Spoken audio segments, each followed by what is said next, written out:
रहीम अस्सलाम वालेकुम। आज मैं बड़े इंपॉर्टेंट टॉपिक जो रिलेटेड टू हीट स्ट्रोक है, जो मेरा प्रीवियस टॉपिक था उससे रिलेटेड ही है और आजकल मैं फेस भी कर रही हूँ। वो है गैस्ट्रोएंटराइटिस, एक्यूट गैस्ट्रोएंटराइटिस या एसोसिएटेड इश्यूज। गैस्ट्रोएंटराइटिस के साथ एसोसिएटेड बहुत सारे सिम्टम्स होते हैं, like diarrhoea, vomiting, like abdominal cramps, like fatigue, high grade fever, और ये सारे सिम्टम्स जो हैं वो गैस्ट्रोएंटराइटिस से एसोसिएटेड हैं। गैस्ट्रोएंटराइटिस मेनली बैक्टीरियल भी हो सकते हैं, वायरल भी हो सकते हैं, पैरासिटिक भी हो सकते हैं, और बहुत सारे माइक्रोबायोटाज या माइक्रोबियल ग्रोथ की वजह से ये सिम्टम अराइज हो सकते हैं। गर्मियों से एसोसिएटेड क्यों है और गर्मियों से इसका क्या ताल्लुक है? वो ये है कि जनाब, गर्मियां जो है वो इन माइक्रो ऑर्गेनिज्म के लिए फलने फूलने के लिए एक बहुत फेवरेबल मीडियम होता है।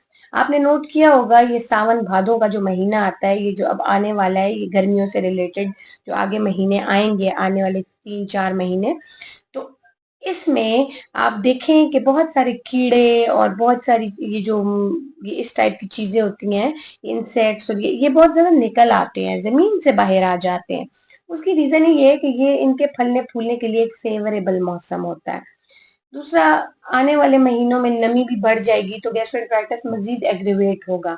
तो आज की वीडियो करने का मकसद, मैंने वैसे गैस्ट्रोएंटराइटिस पे बहुत जबरदस्त एक वीडियो डिटेल में की भी है कि उससे रिलेटेड डाइट्स क्या होनी चाहिए, घर में क्या क्या आप कर सकते हैं कि आप उसके फर्दर सिम्टम्स को एग्रीवेट होने से रोक सकें, या आप उससे जो आप कह सकते हैं, चूंकि लाइफ थ्रेटनिंग भी हो सकता है अप टू सम एक्सटेंट जब डिहाइड्रेशन आपकी एक्सीड हो जाए ड्यू टू डायरिया या वॉमिटिंग, तो ये लाइफ थ्रेटनिंग भी साबित हो सकता है बच्चों के लिए एज वेल एज बड़ों के लिए भी। बच्चों में चूंकि स्टोर्स इतने होते नहीं हैं, तो बच्चों को हमें बिल्कुल all of a sudden treat करना होता है और ऑल ऑफ अ सडन उनको ऐसी खुराकें देनी होती हैं जिससे बच्चों के सिम्टम्स जो हैं वो कम हो जाए, या बच्चों की जो मिजरीज हैं वो कम से कम हो जाए।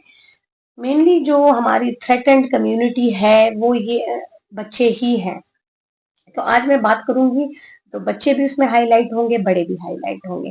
गैस्ट्रोएंटराइटिस में मैंने आपको बताया कि कौन कौन से एसोसिएटेड जो उससे कॉजेज हैं वो क्या क्या हैं। हाँ, प्लस हम जो बाहर की खुराकें खाते हैं, तो इस गर्मियों में जरा बाहर की खुराकों को थोड़ा सा आप कंट्रोल में रखें, क्योंकि आपको पता है कि वो फ्रेश चीजें नहीं होती, वो स्टोर्ड आइटम्स होते हैं, निकाले और यूज कर लिए। स्टोर्ड आइटम्स जो है वो आपने अवॉइड करनी है। बाहर के साथ साथ घर में भी आप एक टाइम का खाना पकाएं और उसको उसी टाइम कंज्यूम करें, तो ये बहुत ज्यादा बेस्ट आपकी प्रैक्टिस होगी। अगर आप उसको रखते हैं, रेफ्रिजरेट करते हैं, तो कोशिश करें तो उसको रेफ्रिजरेट करने से बेहतर उसको फ्रीज करें। फ्रीज करने के बाद डीफ्रॉस्ट करेंगे तो वो इतनी ज्यादा खराब नहीं होगी, फिर उसको दोबारा उतना ही डीफ्रॉस्ट करें जितना आपने यूज करना है, फिर बाकी को डिस्कार्ड कर दें अगर कुछ बच जाता है। अगर आप उसको रेफ्रिजरेट करते हैं तो रेफ्रिजरेट भी मेक श्योर कर लें कि आपका रेफ्रिजरेटर जो है वो बंद ना होता हो, चूंकि लोड शेडिंग भी एक इशू है। तो अगर वो बीच बीच में बंद होता है और उसका टेम्परेचर डाउन होता है चिलिंग टेम्परेचर से, तो डेफिनेटली वो बहुत अच्छा मीडियम होता है माइक्रो ऑर्गेनिज्म के फलने फूलने के लिए। तो आप कोशिश करें कि ऐसी चीजें अवॉइड करें, आप साथ ही पकाएं, साथ ही उसे कंज्यूम करें, और जो रिमेनिंग आपका रह जाए उस टाइम के लिए तो वो किसी को दे दें या डिस्कार्ड कर दें। डिस्कार्ड करने से तो अच्छा है कि जितनी पॉवर्टी इंक्रीज हो रही है तो अपने सराउंडिंग में नजरें घुमाएं, अगर कोई है गरीब तो उसको दे दें। ऑन द अदर हैंड, अगर आप ये बाहर के खाने खाते हैं तो बाहर के खानों को इस मौसम में खास तौर पे आप अवॉइड करें, फिर कोशिश करें मुरगन गजाओं को अवॉइड करें।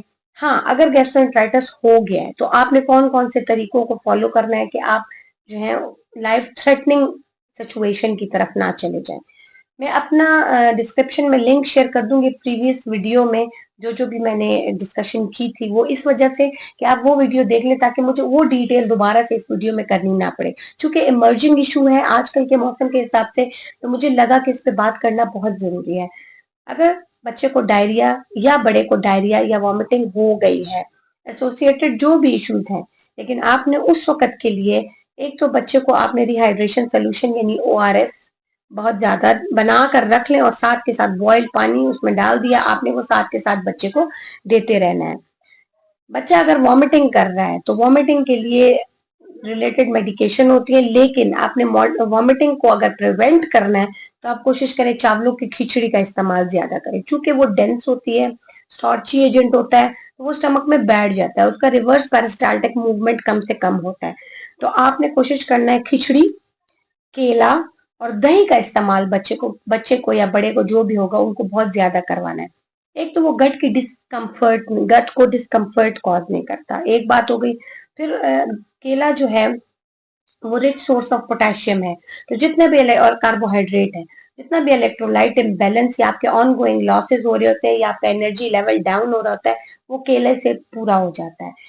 दही फुल फुल ऑफ आपको बेनिफिशियल माइक्रो ऑर्गेनिज्म प्रोवाइड करता है। उसके अंदर प्रोबायोटिक्स होते हैं, जो आपके लॉसेस हो रहे होते हैं डायरिया की वजह से, उसके अंदर आपके beneficial bacteria, beneficial micro organism भी वॉश आउट हो रहे होते हैं। तो दही जो है उसको ओवरकम करता है और वो आपको यूजफुल बैक्टीरिया या प्रोबायोटिक्स प्रोवाइड करता है। तीसरी चीज लैक्टेज एंजाइम होता है दही के अंदर, तो जितना आपके ब्रश बॉर्डर वॉश आउट होते हैं ड्यूरिंग डायरिया, और जो आप खुराक को हजम नहीं सक रहे होते, तो वो लैक्टेज एंजाइम जो है वो चूंकि नेचुरली दही में पड़ा हुआ होता है, तो वो एब्जॉर्प्शन को, डाइजेशन को इम्प्रूव करता है। तीसरी चीज, जो आप राइस ले रहे हैं, तो राइस जो है वो रिच सोर्स ऑफ कार्बोहाइड्रेट्स होता है, रिच सोर्स ऑफ कैलोरीज आपको प्रोवाइड। तो जो आपके ऑनगोइंग लॉसेस ड्यूरिंग डायरिया हो रहे होते हैं, आपकी वो कहते हैं ना ताकत खत्म हो रही होती है, वो आपको वो एक मीडियम प्रोवाइड करता है, कार्बोहाइड्रेट प्रोवाइड करता है, प्लस उसके अंदर सोडियम, आप नमक भी ऐड करते हैं तो इलेक्ट्रोलाइट इम्बैलेंस को भी ट्रीट करता है, कैलोरीज भी प्रोवाइड करता है। तीसरी चीज जो है, राइस आपको लॉन्ग टर्म न्यूट्रिशनल वो आपकी नीड्स को पूरा कर रहा होता है, आपको slow slow releasing carbs provide कर रहा होता है, ताकि आप जो है वो मेल न्यूट्रिशन की तरफ ना जाएं, एक्यूट मेल न्यूट्रिशन की तरफ ना जाएं, एक बात हो गई। और दूसरी बात जो आपको राइस के जो खिचड़ी का इम्पोर्टेंस आप होती है वो ये होती है कि चूंकि हम उसमें थोड़ा सा ऑयल भी ऐड करते हैं, तो वो ऑयल या घी जो भी है वो एक लैक्सेटिव इफेक्ट देते ही देते हैं, लेकिन उसके अंदर एक फायदा ये होता है कि उसके अंदर विटामिन ए, डी, ई होते हैं। विटामिन ए जो है वो आपकी इंटरनल एपिथेलियल लाइनिंग को स्ट्रेंथन करते हैं, तो डायरिया को रोकने में मदद देते हैं। दूसरी चीज, जो आपके राइस के अंदर हम मूंग दाल ऐड कर लें, तो मूंग दाल का ये एक यूजफुल इफेक्ट होता है, एक पॉजिटिव इफेक्ट होता है कि प्रोटीन जो आपके बॉडी के अंदर वेयरिंग एंड टेयरिंग हो रही होती है, तोड़ फोड़ का अमल ड्यूरिंग गैस्ट्रोएंटराइटिस हो रहा होता है, तो वो उसको ओवरकम कर देता है। बाकी इससे ज्यादा मैं आसान जबान आई डोंट थिंक सो कि मैं कर सकती हूँ, क्योंकि मैं साइंटिफिकली बहुत ज्यादा चीजों की तरफ नहीं जा रही, मैं आपको बहुत आसान चीजों का बता रही हूँ। प्लस आपके इलेक्ट्रोलाइट इम्बैलेंस ट्रीट हो रहे होते हैं इन तीन खुराकों की वजह से, फिर रिहाइड्रेशन सोल्यूशन भी आप साथ के साथ बच्चे को देते रहे इंस्टेड ऑफ पानी, तो ये होगा कि आप की जो किडनीज हैं उनकी हेल्थ मेंटेन रहेगी, एक्यूट किडनी इंजरी डिहाइड्रेशन की वजह से नहीं होगी।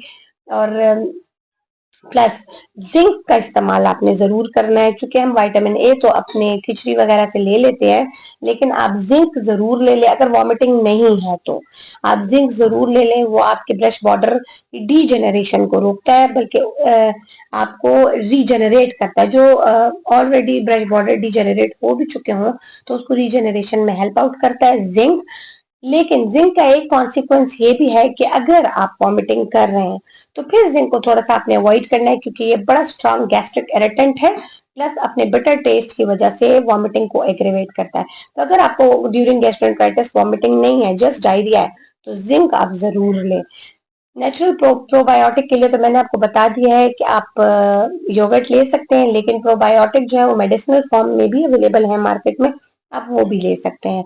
मेडिसिन की तरफ अगर आपको फीवर नहीं है, अगर आपको सिवियर किडनी इंजरी नहीं हुई ड्यू टू डिहाइड्रेशन, तो आप कोशिश करें कि एंटीबायोटिक्स की तरफ ना जाएं।